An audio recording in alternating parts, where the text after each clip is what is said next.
Hello, my friends. My name is Melissa from Melissa's Struggle and Walk with Jesus. I'm here on Monday, April 20th, 2026 at 7:38 a.m. sharing the Word of God with you. I'm working out of the Amplified Holy Bible, Navigator's Bible Reading Plan, Month 8. I'm in the New Testament in this video, and I'll be sharing chapter 20 out of the book of Luke. So Luke chapter 20.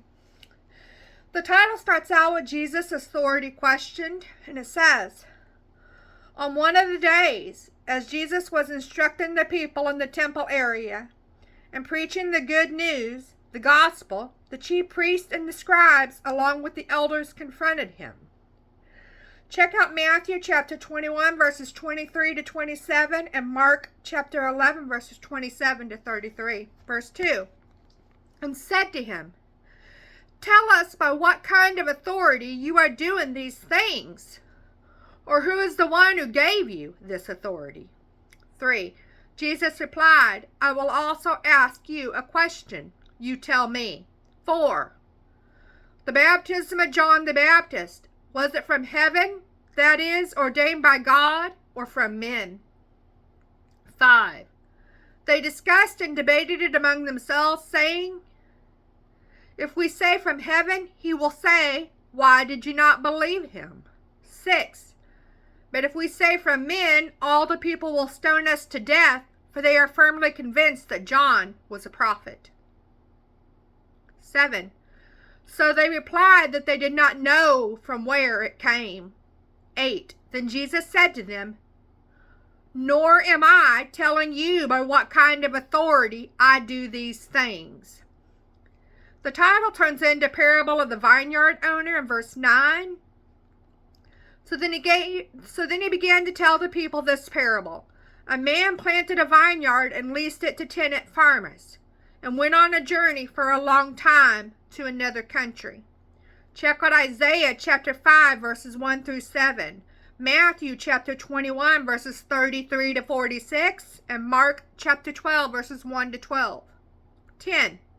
At harvest time, he sent a servant as his representative to the tenants, so that they would give him his share of the fruit of the vineyard. But the tenants beat the servant and sent him away empty-handed. 11.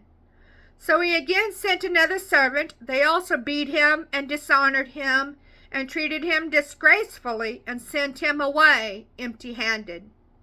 12. And he sent yet a third, and this one too they wounded and threw out of the vineyard. 13. Then the owner of the vineyard said, what shall I do? I will send my beloved son. Perhaps they will have respect for him. 14.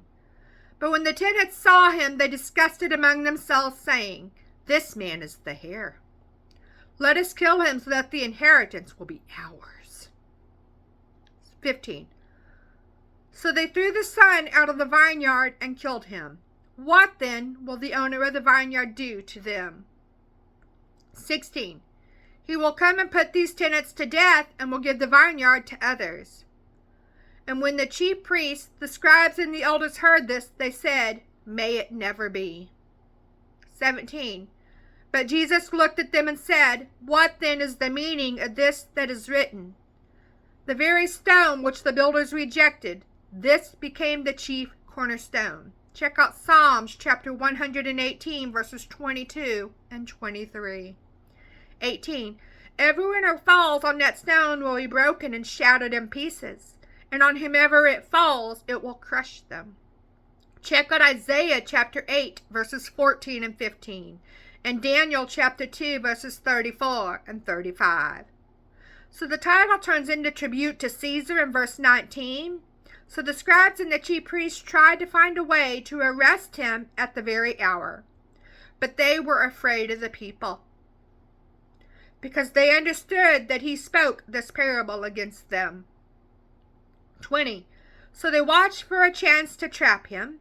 They sent spies who pretended to be upright and sincere, in order that they might catch him in some statement that they could distort and use against him, so that they could turn him over to the control and authority of Pilate the governor.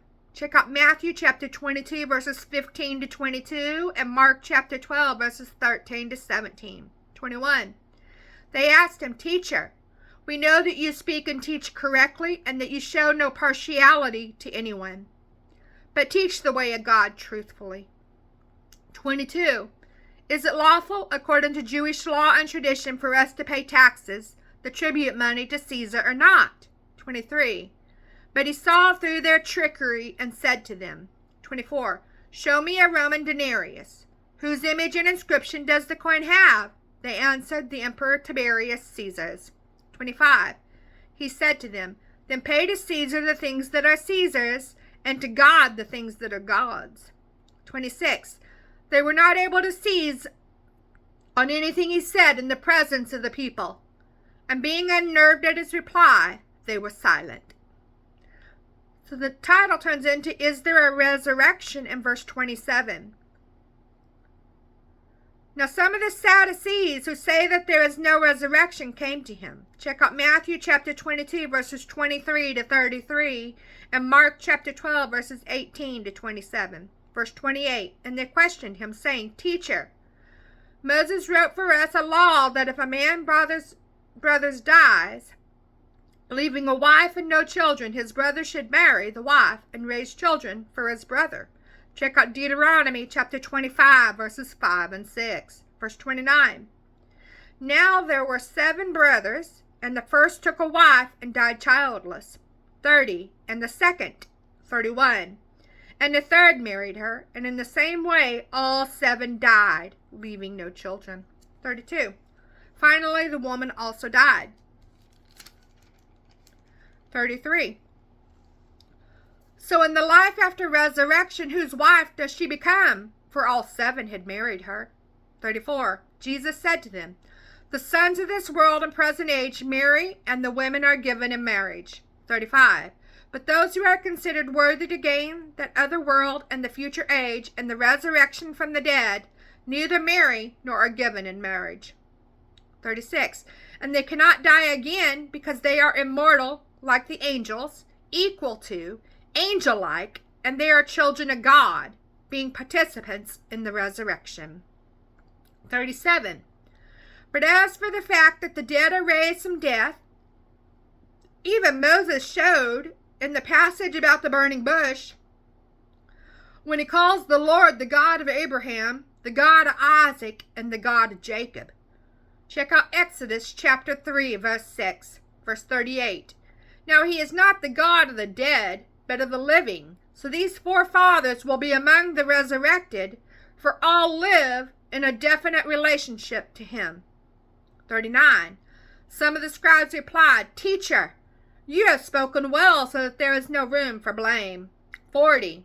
And they did not dare to question him further about anything, because of the wisdom he displayed in his answers. 41. Then he said to them, How is it that people say that the Christ, the Messiah, the Anointed, is David's son? Check out Matthew chapter 22, verses 41 to 46, and Mark chapter 12, verses 35 to 37. 42. For David himself says in the book of Psalms, The Lord, the Father, said to my Lord, the Son, the Messiah, Sit at my right hand until I make your enemies a footstool for your feet. Check out Psalms chapter 110, verse 1. 44. So David calls him the Son, Lord, and how then is he David's son? 45. And with all the people listening, he said to his disciples, 46. Beware of the scribes who like to walk around in long robes, displaying their prominence, and love respectful greetings in the crowded marketplaces, and chief seats in the synagogues and places of honor at banquets. 47. These men who confiscate and devour widows' houses, and for a pretense to appear devout, offer long prayers. These men will receive the greater sentence of condemnation.